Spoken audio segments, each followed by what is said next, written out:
તો જસદણમાં ભાજપના મહિલા સભ્યના પતિ પર થયેલા હુમલાના મામલે પાટીદાર સમાજમાં ભારે રોષ ફેલાયો છે।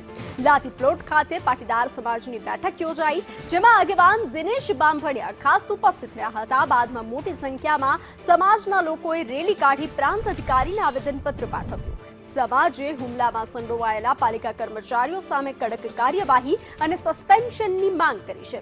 પોલીસે 3 આરોપીઓની ધરપકડ કરી, પરંતુ તેઓ હાલ જામીન પર મુક્ત છે। પાટીદાર સમાજે ચેતવણી આપી છે કે યોગ્ય કાર્યવાહી નહીં થાય તો રાજ્યભરમાંથી પાટીદારો જસદણમાં એકત્ર થશે।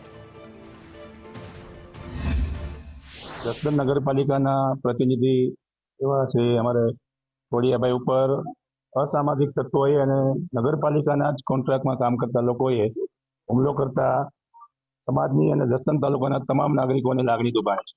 સાથે સાથે અસામાજિક તત્વો દ્વારા અવારનવાર આવી રીતે હુમલાઓ થતા રહે છે, તેને રોકવા માટે પોલીસ તંત્ર અને નગરપાલિકાને અમે આવેદનપત્ર આપ્યું છે કે આમની સામે કાર્યવાહી કરવામાં આવે। આપણા સમાજમાં આ તમારા ઘરે છે, કાલ કોઈ બીજાના ઘરે બને તો આપણે બધાએ મળીને એક આવેદનપત્ર આપવું છે ને તંત્રને થોડુંક જાગૃત કરવું છે। કાર્યવાહી થઈ છે?